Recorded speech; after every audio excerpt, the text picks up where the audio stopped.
Muito bem, meus irmãos, nós estamos dando prosseguimento ao nosso estudo, falando sobre a influência do sofrimento no desenvolvimento do caráter do cristão.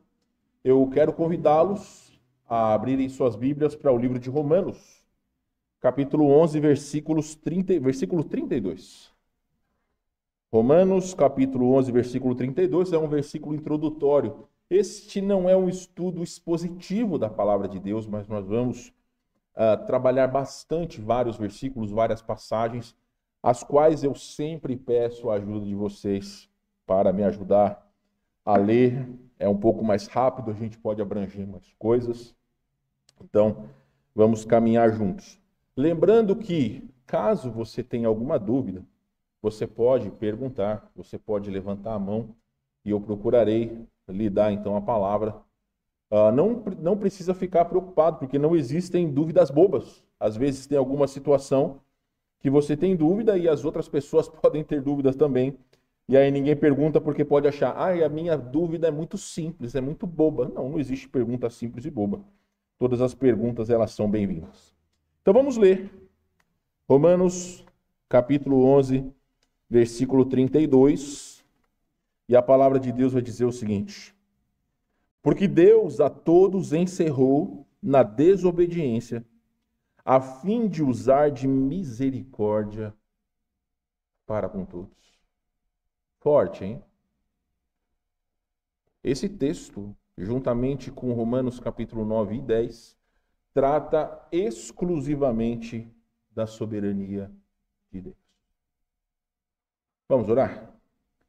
Senhor, nós queremos pedir a sua direção, a sua bênção sobre nós, como teu povo, como servos do Senhor, lutando neste mundo mau, contra as armadilhas de Satanás, contra a influência mundana nas nossas vidas e famílias, contra o nosso próprio pecado. Ó Deus, nós temos as ferramentas necessárias para vencermos os nossos inimigos, mas nós precisamos fazer uso delas. Eu oro, Senhor Deus, que através desse estudo, que nós não só possamos compreender os motivos que nos levam a sofrer, mas que principalmente nos regozijemos ao passarmos por provações, ao entendermos que o Senhor é soberano sobre todas as coisas e como o Senhor é desejoso em nos abençoar, em nos dirigir, em verdadeiramente cumprir com a vontade do Senhor nas nossas vidas. Eu peço, Senhor Deus, que fale aos nossos corações. Tu sabes quais são as necessidades de todos nós, as necessidades daqueles, ó Deus, que também não estão aqui, que posteriormente assistirão essa pregação. Fala também aos corações deles, ó Deus. Eu agradeço, Senhor, por essa noite, por esse culto, em nome de Jesus. Amém. Meus irmãos, na versão NVT, esse texto vai dizer o seguinte: pois Deus colocou a todos debaixo da desobediência para que de todos tivesse misericórdia. O que o versículo trata especificamente é basicamente aquilo que fala Romanos 3, 23. Quem sabe de cor Romanos 3, 23?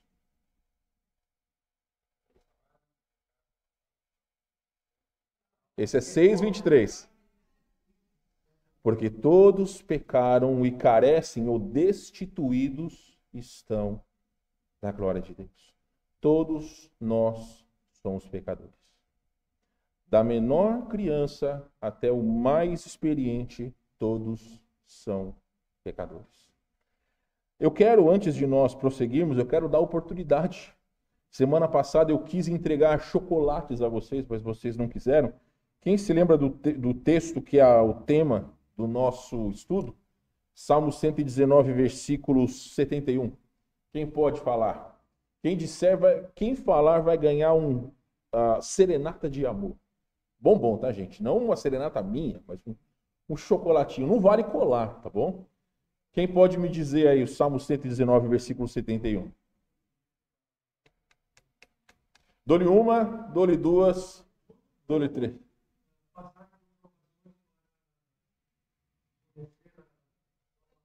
Essa é a versão davídica. Mais ou menos. Fala, irmão Jussara.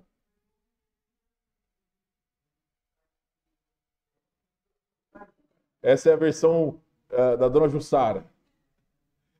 Meus irmãos, foi-me bom ter passado por provações ou pela aflição para que aprendesse os teus decretos. Eu sei, tem uma versão diferente, não há problema.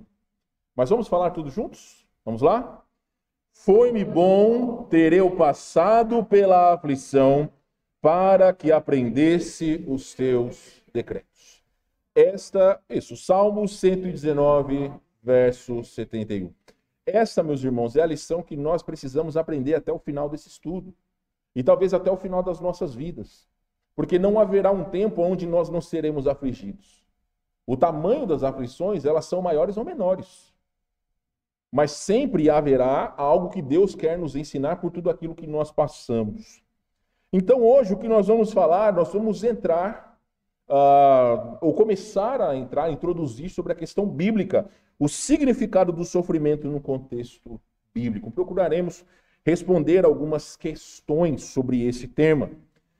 Primeiramente, meus irmãos, nós vamos falar sobre o papel do sofrimento no plano de Deus.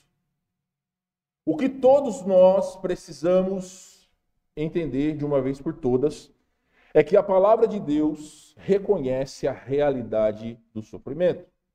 Eu sofro, vocês sofrem, todos nós sofremos. Existiu apenas uma época na humanidade que não houve sofrimento. E já já nós vamos falar sobre isso. Mas desde então, o sofrimento ele é algo inerente às nossas vidas. A realidade do sofrimento na humanidade é algo desafiador para a crença de um ser superior, criador e soberano sobre todas as coisas. Nós já falamos sobre isso. O que mais é questionado, até mesmo por cristãos, é como um Deus, dono de todas as coisas, provedor de todas as coisas, um Deus que nos mostrou amor em Jesus Cristo, nos dando a sua vida como sacrifício para a nossa redenção. Como que um Deus pode permitir tantas maldades nesse mundo? Eu confesso a vocês, meus irmãos, eu honestamente gosto muito de me manter informado. Tenho alguns perfis no Twitter que eu gosto de seguir, mas quando iniciou essa guerra do Hamas contra Israel, eu confesso a vocês que alguns vídeos e algumas notícias são muito difíceis de você ler e de você digerir. Hoje eu estava olhando mais ou menos 5, 6 crianças que estavam presas em gaiolas, aonde os terroristas que pegaram essas crianças colocaram elas como animais. Então, para nós é difícil compreender, porque nós sabemos que o plano de Deus para com Israel não mudou. Israel ainda é o povo de Deus. Mas por que existe esse tipo de situação? Então, é uma questão que aflige também o nosso íntimo. Mas o que nós precisamos entender é que, pela palavra de Deus, a teologia bíblica visa compreender de que maneira o sofrimento é abordado e quais as respostas de Deus às adversidades enfrentadas pelo ser humano. Nem sempre nós teremos todas as respostas, mas nós temos todos os princípios que dirigem as nossas vidas. Para as maldades que acontecem na humanidade e para os problemas que afligem as nossas almas. Na Bíblia, há várias facetas do sofrimento, desde tristeza até a aflição e doenças. Vamos lá, eu lerei o Salmo 90, versículo 10, alguém vai para Isaías 53, 10, e outro vai para 2 Coríntios 12, 10. Lerei aqui, Salmo 90, versículo de número 10, e posteriormente outros dois irmãos ou irmãs lerão as passagens que estão apresentadas ali na projeção. Salmo 90, versículo de número 10. A palavra de Deus vai nos dizer o seguinte, verso 10. Os dias da nossa vida sobem a 70 anos, ou em havendo vigor a 80. Neste caso, o melhor deles é canseira e enfado, porque tudo passa rapidamente e nós corremos. Em outra versão vai dizer que essa palavra canseira é sofrimento. Então, o que o salmista está querendo dizer é que haverão aflições nas nossas vidas em todo o tempo em que nós estivermos nesta jornada, neste mundo. Outra pessoa, leia Isaías 53:10.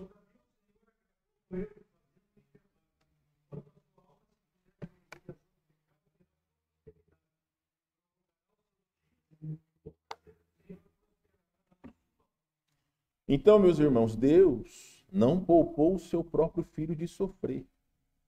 E será uma das teses estudadas mais para frente. Se Deus permitiu que Cristo viesse a este mundo, sofrer em nosso lugar, por que nós seríamos tão diferentes e não necessitaríamos de sofrimento? Eu já lhes falei que eu já fui algumas vezes perguntado por pessoas de por que nós, como crentes, sofremos. Pastor, eu sirvo a Deus, eu vou à igreja, leio minha Bíblia, eu oro, mas a minha vida é uma eterna provação. Meus irmãos, o que a Bíblia nos fala, e eu já expliquei isso para vocês algumas vezes, é que existem situações que são para o nosso bem. Existem situações que são para o bem do próximo. O que a Bíblia nos fala é que a atitude que nós devemos ter é de alegria. Meus irmãos, tendes por motivo de toda alegria ao passardes por várias provações. Não é, meus irmãos, você passar pelas dificuldades sorrindo, mas é você estar verdadeiramente satisfeito em saber que aquilo que está sendo permitido está debaixo da permissão de Deus. Que nada escapa da sua, não só da sua vontade, como também da sua permissão. 2 Coríntios 12:10.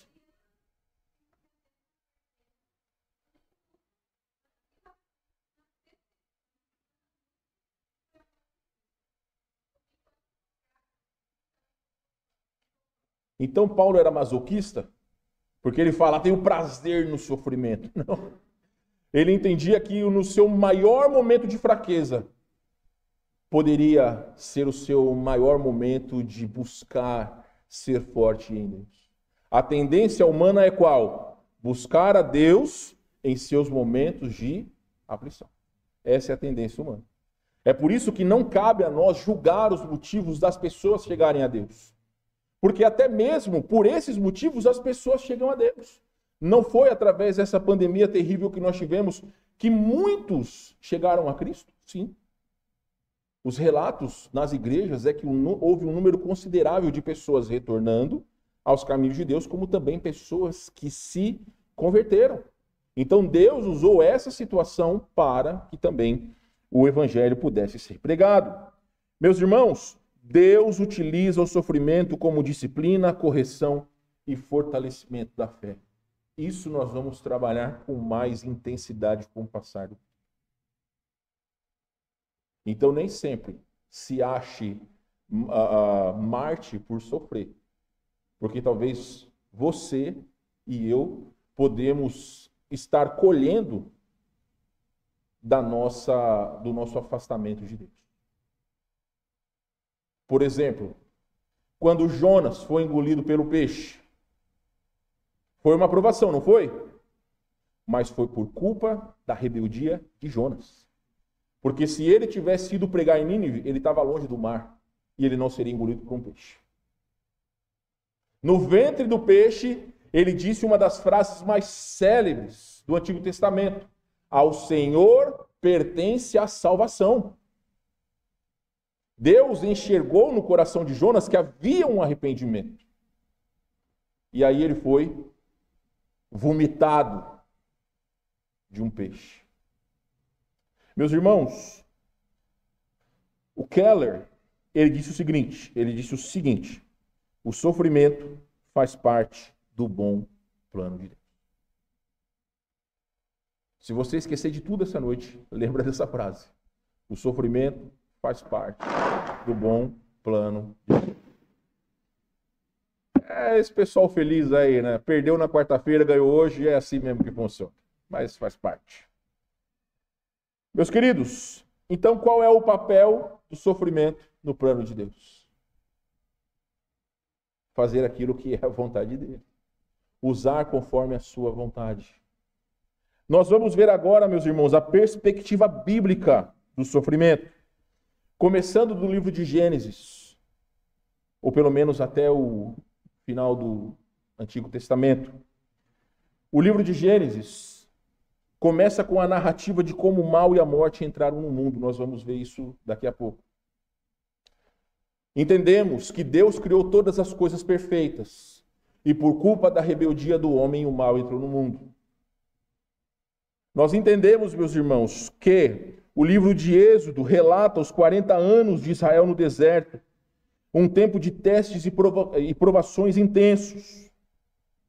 Os livros históricos relatam o sofrimento do povo de Deus como consequência de sua desobediência ao pacto firmado com o Senhor antes de entrarem na terra prometida.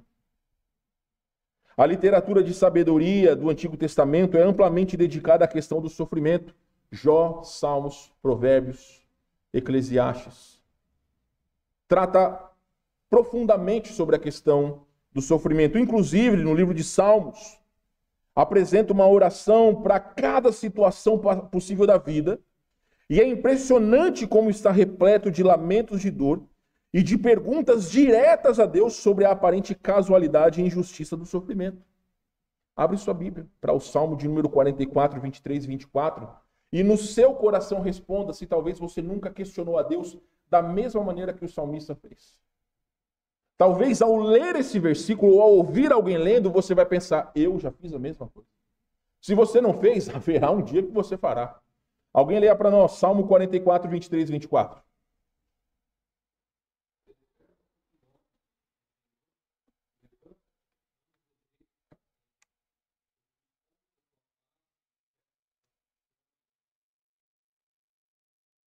Por que escondes a tua face, Senhor? Parece que os olhos de Deus estão fechados à dificuldade do seu povo. Muitas vezes os judeus questionaram a Deus do porquê eles estavam sofrendo tanto, do porquê existiam tantas maldades. É dito sobre o reino do norte, que quando os sírios atacaram, mulheres tiveram os seus ventres rasgados por espadas, não só sendo elas mortas, como também os seus filhos. Quando trata-se do Reino do Sul, quando trata-se sobre Jerusalém, quando Nabucodonosor invadiu, é dito pelos historiadores os rios de sangue que corriam pelas ruas de Jerusalém. Da mesma maneira, em 70 depois de Cristo, quando o general Tito, motivado pelos desejos do imperador romano, chegou a Jerusalém, também fez uma limpa, onde milhares, centenas de milhares de pessoas morreram. Aonde estava Deus? Aonde está Deus? Quando eu acabei de dizer para vocês que crianças estão encarceradas, famílias inteiras foram dizimadas. Aonde está Deus? Será que é pecado nós questionarmos isso? Então, meus irmãos, é normal. Muitas vezes nós temos dúvida dos motivos que Deus permite certas situações, não só nas nossas vidas, mas também nas vidas das pessoas que são fiéis a Deus ou do próprio povo de Deus. Será que os olhos do Senhor se fecharam ou a mão do Senhor, o poder do Senhor se encurtou? Existe um propósito por trás de todas as coisas. Por mais que nós não entendamos. Os livros de Jó e Eclesiastes são quase inteiramente dedicados à profunda reflexão sobre o sofrimento injusto e a frustrante inutilidade que caracteriza boa parte da vida.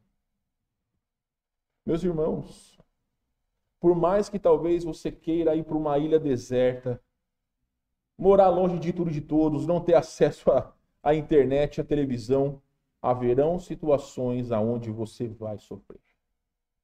Nós não estamos isentos de sofrimento. E, finalmente, os profetas Jeremias e Abacuque expressam de forma pungente o clamor humano, de que o mal parece dominar a história.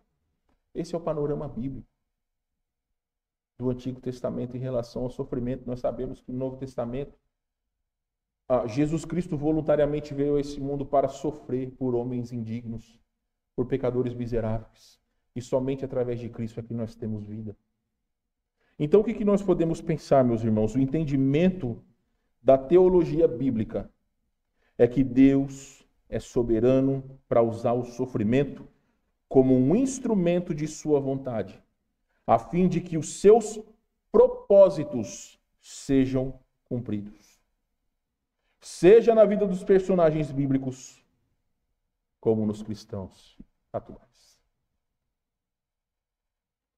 Quando nós enxergamos, meus irmãos, a história com os olhos de Deus, nós entendemos que todas essas coisas elas foram necessárias. Olhemos ali para os livros históricos, como foi falado, a desobediência do povo foi a causa do seu sofrimento. Se não houvesse a desobediência, não haveria o sofrimento. Nós hoje colhemos como sociedade as consequências das escolhas malignas, principalmente daqueles que estão no poder. A Bíblia fala que o sol nasce sobre justos e injustos. Nós não podemos ser isentos das maldades que, infelizmente, nós sofremos, principalmente dos homens malignos que estão à nossa volta. Só que a diferença é que a nossa perspectiva ela não se resume a esse mundo. Os nossos olhos devem estar no porvir. E aí nos remetemos a Romanos 8:28. Sabemos que todas as coisas cooperam para o bem daqueles que amam. De que maneira? Não sei. Não há resposta para todas as coisas. Mas eu sei que muitas pessoas, elas chegaram a Cristo nos seus dias de maior provação. Muitos chegaram a Cristo nos seus dias de maior medo. Deus usou muitos servos fiéis para que homens e mulheres pudessem ser ganhos para Cristo. Eu já relatei a vocês.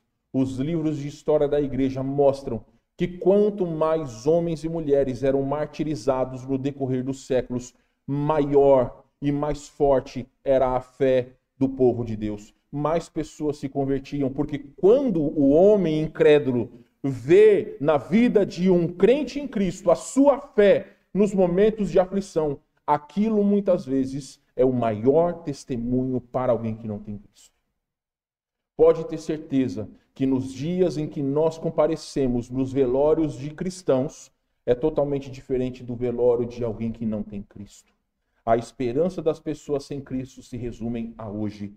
A esperança dos cristãos se resume à eternidade. A esperança de todos nós é que um dia todos os nossos queridos irmãos, sejam vocês, seja eu, aqueles que já foram, um dia nós estaremos para sempre com o Senhor. E se isso, meu irmão, não tira um amém da sua boca, o negócio está difícil. Porque a nossa esperança não se resume a essa vida. Paulo vai dizer que se a nossa esperança se resume a esse mundo, nós somos os mais... talvez nós somos os mais idiotas desse mundo. Porque nós estamos crendo numa vida eterna. Se Cristo não tivesse ressuscitado, a nossa vida se resumiria a esse mundo e mais nada. Só que quando nós começamos a ler aquilo que Deus tem preparado para os seus, nós precisamos entender, meus irmãos, que tudo aquilo que esse mundo oferece não é nada baseado naquilo que nós somos e temos em Cristo. Então, meus irmãos queridos, a perspectiva bíblica do sofrimento é exatamente isso. Deus é soberano. Deus pode fazer aquilo que Ele quiser. E dentro do seu propósito, Ele permitiu que todos os homens tornaram-se pecadores, para que Ele pudesse demonstrar a sua misericórdia. Você acha que são poucas as pessoas que perguntam, pastor, se Deus... Ele conhece todas as coisas? Por que Deus permitiu, ou por que Deus criou o diabo sabendo que ele ia pecar? Por que Deus criou o homem sabendo que ele ia pecar? São boas perguntas, não é verdade? As respostas, elas podem ser simples. Ou não, depende da sua compreensão. A única maneira de Deus demonstrar a expressão máxima do seu amor foi através da queda do homem. Qual é a expressão máxima do amor de Deus, meus irmãos? O sacrifício de Cristo. Não existiria necessidade do Senhor vir a esse mundo, demonstrar o seu amor através do seu sacrifício, se todos nós fôssemos perfeitos. Simples. Mas talvez para mentes que necessitem de compreensão, é uma explicação plausível demais. Mas entendam, meus irmãos, o que é de Deus deve ser crido pela fé e não pela razão. Se nós tentarmos compreender a Bíblia pela razão, a gente vai ter problemas. Porque se nós cremos num Deus que abriu o Mar Vermelho, como que você pode enfrentar isso? Ou como que você pode responder isso pela razão? Quantas pessoas vão chegar ali no Guaíba aí? Abre-te, Guaíba! Ninguém faz isso. Ninguém vai fazer isso. Mas o Deus que nós cremos, ele ressuscitou mortos. Ele abriu o mar. É um Deus de milagres. E é isso que nos faz ser diferentes. Agora, meus irmãos, a teologia bíblica sobre o sofrimento. Bom, em Gênesis 1:31, vai dizer que Deus criou tudo perfeito. Entenderam? Deus, quando criou todas as coisas, ele viu que era ponto final. Deus criou tudo perfeito. Porém, meus irmãos, é importante entender isso. O mal não foi criado por Deus, mas nasceu da rebelião contra ele. Nós pais, pergunta para nós pais. Por mais que nós demonstremos amor aos nossos filhos, eles serão obedientes o resto da vida? Por mais que nós amemos os nossos filhos, será que de maneira nenhuma eles vão demonstrar rebeldia? Pelo contrário. Você vê aquele guri no colo da Renata. Eu já tenho experiência de 2 crianças, né? Eu olho para ela assim e penso, né? Como o desenho do Pica-Pau. Fui tapeado, né? Como o guri consegue tapear a Renata, que muitas vezes não sabe o que fazer. Se ela estiver assistindo depois, Renata, o guri te tapeia. Se você não sabia, agora está sabendo. Crianças pequenas têm esse poder. Primeiro filho, então, tá chorando, você vai lá acudir, né? Vai cantar, né, Paulo, as musiquinhas, né, da Bíblia para o guri. Aí você pega no colo, como num passe de mágica, para de chorar. Aí você coloca no berço, ele danou, você coloca no berço, dali a 2 segundos. Pois é, meus irmãos, a vida é assim. Desde tenros, nós demonstramos o nosso coração rebelde, o nosso coração pecaminoso.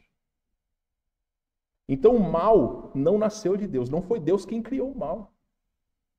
Dentro do plano perfeito de Deus, havia necessidade de criar um ser que posteriormente iria rebelar-se contra ele.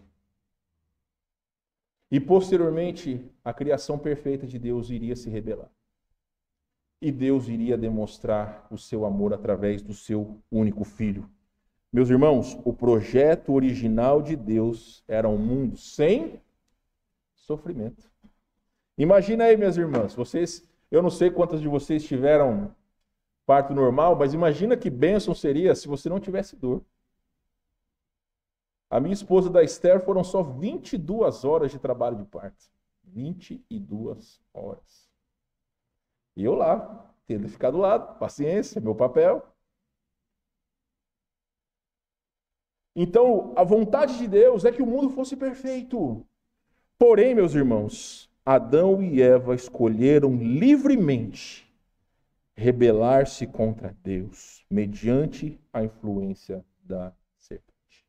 Vamos lá, Gênesis capítulo 3. Nós lemos semana passada, mas vamos ler novamente, dando contexto desta verdade. Gênesis capítulo 3. Vamos ler todo o capítulo? Eu lerei, são 20 versículos, ou 19, se eu não estou enganado. Eu lerei ali os dois primeiros, irmãos e irmãs, que puderem, nos ajudem. São 24 versículos. Vamos ler os 24 versículos. Vamos então ler de 3 em 3 e aí a gente pode fazer um pouco mais rápido. Mas a serpente, mais sagaz que todos os animais selváticos que o Senhor Deus tinha feito, disse à mulher: é assim que Deus disse? Não comereis de toda árvore do jardim? Respondeu-lhe a mulher: do fruto das árvores do jardim podemos comer, mas do fruto da árvore que está no meio do jardim, disse Deus: dele não comereis, nem tocareis nele, para que não morrais.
E Adão disse: visto que a comeste após a tua mulher e comeste da árvore que eu te ordenei para que não comesses, maldita é a terra por tua causa.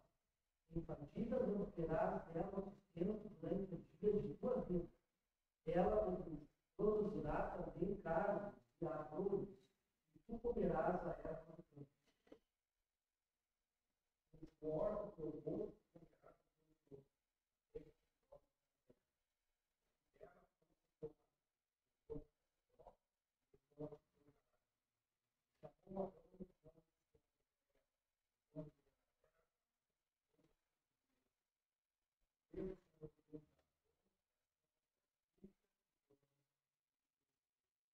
Então disse o Senhor Deus: eis que o homem é como um nós, sabendo o bem e o mal. Ora, Deus a sua mão, e foi também da árvore da vida, e com a viver eternamente. O Senhor Deus foi e colocou fora do jardim correto, para lavrar a terra e ficou no lado. E havendo lançado fora o homem, pôs seu vinho ao oriente do jardim do Éden, e uma espada inflamada que andava ao redor para matar o da. Meus irmãos, o que o texto fala é que existiam duas árvores, cuja ordem de Deus era que Adão e Eva não comessem: a árvore do conhecimento do bem e do mal e a árvore da vida. Eva comeu e posteriormente deu ao seu marido o fruto da árvore do conhecimento do bem e do mal. Por isso que os olhos foram abertos, então eles enxergaram as maldades, coisa que Deus havia os feito puro e eles não enxergavam. Eles foram expulsos exatamente para que o seu pecado não tivesse, ou pelo menos para que eles não vivessem eternamente em pecado. e não houvesse a possibilidade de salvação. Lembre-se, meus irmãos, a consequência direta do pecado é a morte, primeiramente espiritual e posteriormente a morte física. Aí vamos ao versículo que o Paulo disse. Romanos 6, 23, Paulo.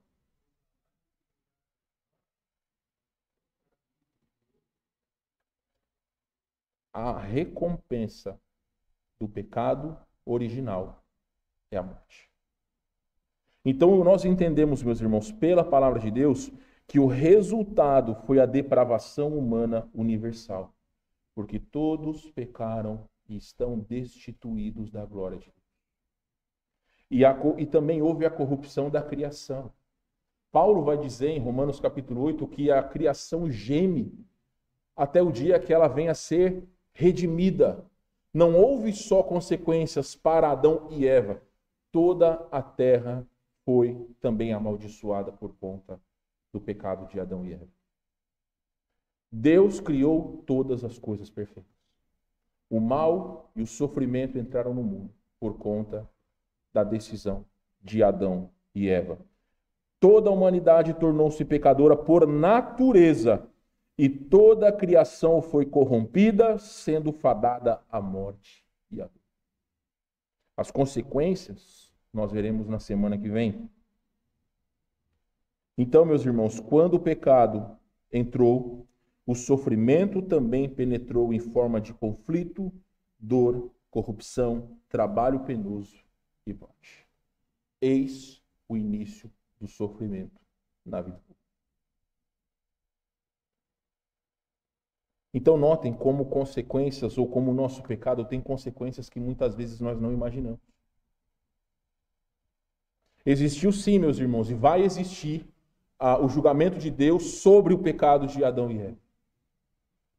Mas existiu também a redenção de Deus a todos aqueles que estão longe do Senhor. Deus não deixou a criação a esmo, para que cada um vivesse da forma que quisesse, não. Deus sempre está por trás de tudo aquilo que ocorreu desde o início de todas as coisas. Então, a teologia bíblica afirma que o sofrimento é o resultado da queda do homem. Este é o início que a palavra de Deus nos fala. Gênesis 3, aonde tudo começou a dar errado. Aonde tudo termina? Apocalipse 20 em diante. Aonde, em um dos versículos, vai dizer: a morte e o inferno serão lançados para dentro do lago de fogo.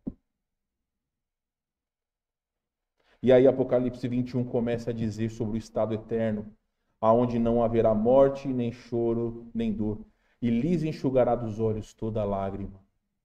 Até existem alguns comentaristas que colocam sobre essa questão: para que Deus vai enxugar dos olhos as lágrimas, sendo que nós estaremos no estado eterno? Não há uma compreensão, não há uma explicação para isso, mas uma explicação que eu vi de um estudioso faz muito sentido.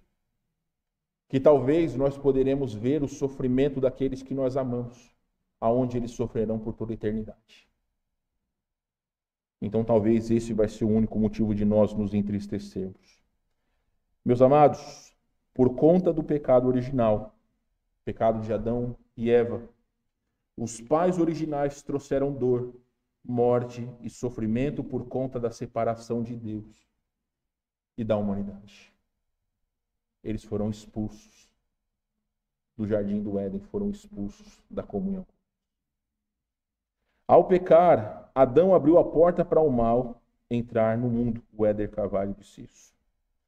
Consequentemente, meus irmãos, por conta do pecado de Adão, é impossível ao homem não pecar e, como resultado, não colher os frutos da sua rebeldia. Alguém lê para nós aí Eclesiastes capítulo 7, versículo 20. E outra pessoa lê para nós 1 João 1, de 8 a 10. São coisas que muitas vezes é difícil nós entendermos. Por que hoje nós precisamos colher ainda o fruto da rebeldia de Adão? Porque nós somos semente, nós somos geração de Adão e Eva. Nós só estamos aqui porque tudo começou com a criação do homem. Se Deus não tivesse criado o homem e sua esposa, nós não estaremos aqui. Então há em nós o pecado que passa de pai para filho. Todos nós somos pecadores. Eclesiastes 7:20.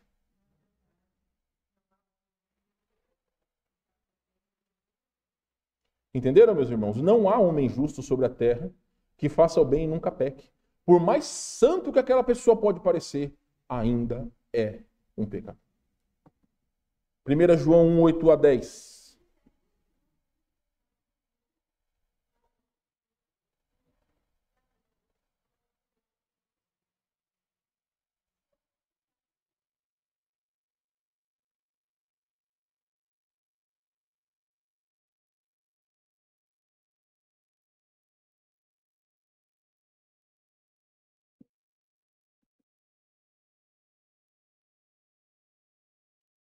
Existe uma corrente teológica por aí que diz o seguinte: quando você faz uma decisão a Cristo, você deixa de ser pecador. Tudo aquilo que você passa a fazer não é mais pecado porque você foi salvo por Cristo. Só que quando nós lemos esse versículo, nós temos um problema com esse tipo de pensamento. Porque nós não deixamos de ser pecadores mesmo quando nós somos redimidos com Cristo. Paulo vai dizer lá em Gálatas capítulo 5, andai no Espírito e jamais satisfareis a concupiscência da carne. Ele está falando a crentes ou a incrédulos? A quem, gente? É óbvio, a crentes. Os incrédulos já andam segundo as inclinações da sua carne. Nós é que lutamos diariamente contra o nosso desejo pecaminoso. Então, dentro da perspectiva da palavra de Deus, o pecado começou no Éden. O sofrimento, a morte e a dor veio como consequência do pecado. E nós até hoje somos recompensados com essa herança maldita por conta do pecado original. Porém, meus irmãos amados, e na conclusão a gente vai tratar sobre isso, é necessário o reconhecimento do pecado original como fonte do sofrimento. Então, ninguém sofre porque é branco demais, porque é negro demais, porque é gordo demais, porque é magro demais, porque é rico demais, porque é pobre, não. Todas as pessoas sofrem, independente da sua orientação financeira, independente de qualquer aspecto secular, todos nós sofremos. Porém, meus irmãos, é importante a compreensão de que o sofrimento é uma consequência do pecado, mas não o fim da história. Por quê? Deus tem um propósito que supera a nossa compreensão finita. Volta lá para Romanos capítulo 11.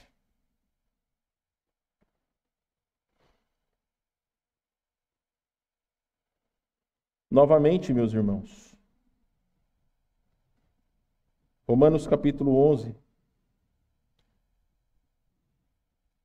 Às vezes nós não precisamos entender todas as coisas, nós precisamos crer pela fé.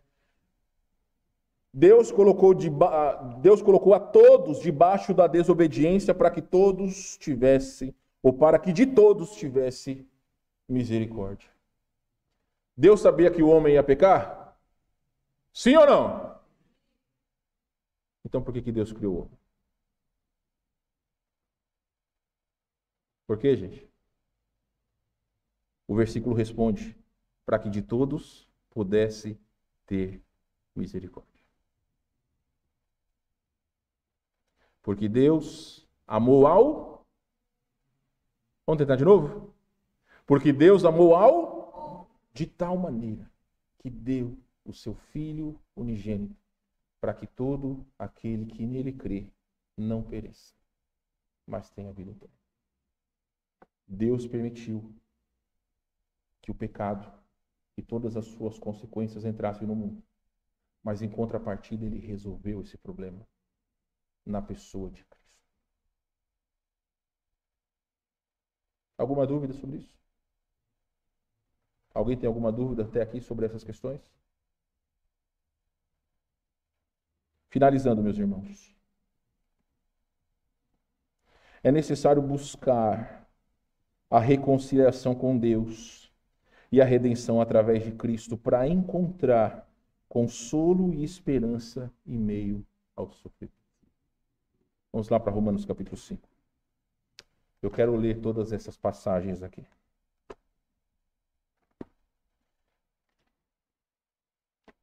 Não existirá, meus irmãos, resposta para todas as perguntas.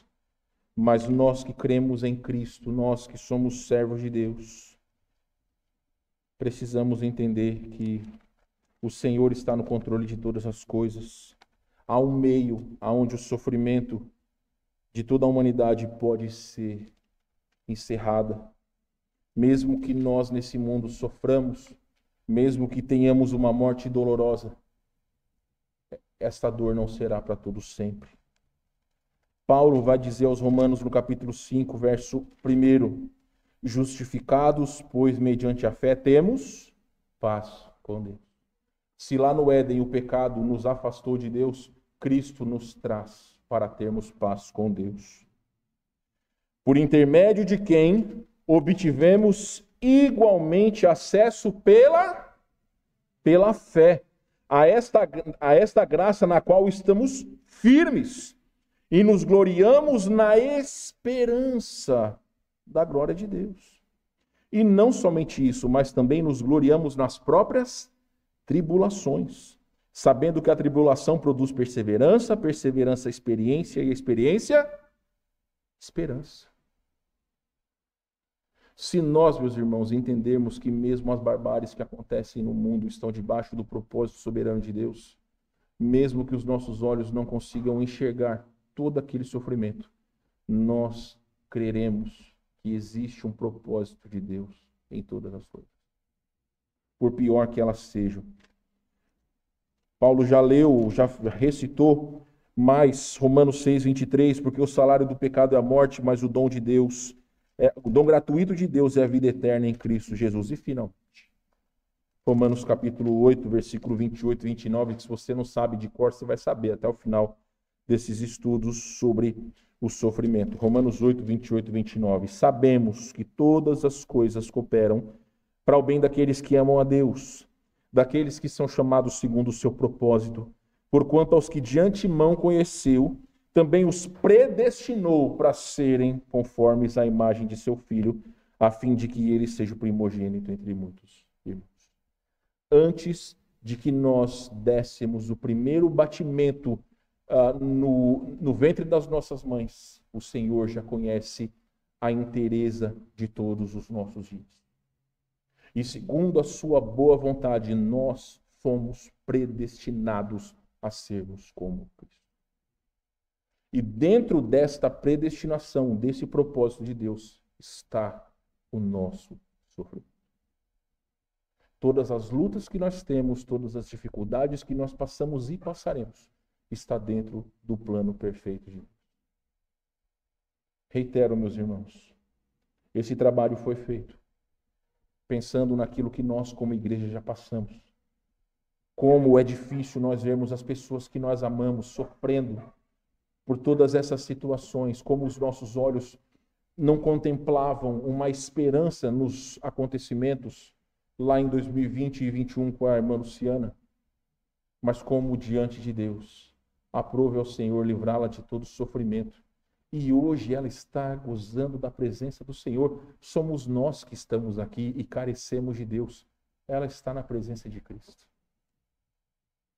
A todos os seus familiares, ao nosso querido pastor Daniel, a vida segue. A luta está para nós, para esses irmãos que hoje estão com Cristo, eles estão gozando da presença de Deus. Então a morte para o cristão é a porta da eternidade. Quando nós estivermos passando pelas dificuldades que nos assolam, creiamos nos propósitos que Deus tem para as nossas vidas. É isso que a Bíblia quer nos ensinar. Tudo começou com o pecado de Adão e Eva, mas há uma glória naqueles que creem em Cristo. Nós temos paz com Deus. Peço que abaixe suas cabeças, feche os seus olhos, vamos orar. Mais uma vez, Senhor, eu clamo ao Senhor em nome de Jesus, que dirija esse estudo a todos os corações que estão vacilantes, aqueles, ó Deus, cuja mente está até mesmo em dúvida sobre por que o Senhor tem permitido certas questões, sejam no âmbito mundial ou até mesmo no âmbito pessoal. O que nós, como cristãos, precisamos entender é que, como a Tua palavra nos diz, todas as coisas, de alguma forma, Senhor, contribuem para o plano perfeito, ou para a bênção, para o crescimento do Senhor, de cada um de nós. Tudo coopera para o bem, Senhor, mesmo que nós não entendamos. Haverá um tempo onde todo esse mundo vai estar cheio da glória do Senhor. E nós, como cristãos, almejamos por esse tempo. Até lá, Senhor, cuida dos nossos corações, cuida das nossas mentes fracas, do nosso coração pecaminoso. Cuida, Senhor Deus, de que nós possamos sempre nos apegar a Ti. Não culpar Adão e Eva, mas entender que por trás desse pecado terrível houve a possibilidade de nós conhecermos a expressão máxima do Teu amor, Senhor. Que Jesus Cristo seja, cada dia das nossas vidas, a nossa motivação principal a servir ao Senhor, a passar pelas provações, a buscarmos sempre a Tua vontade. É o que nós lhe pedimos em nome de Jesus. Amém.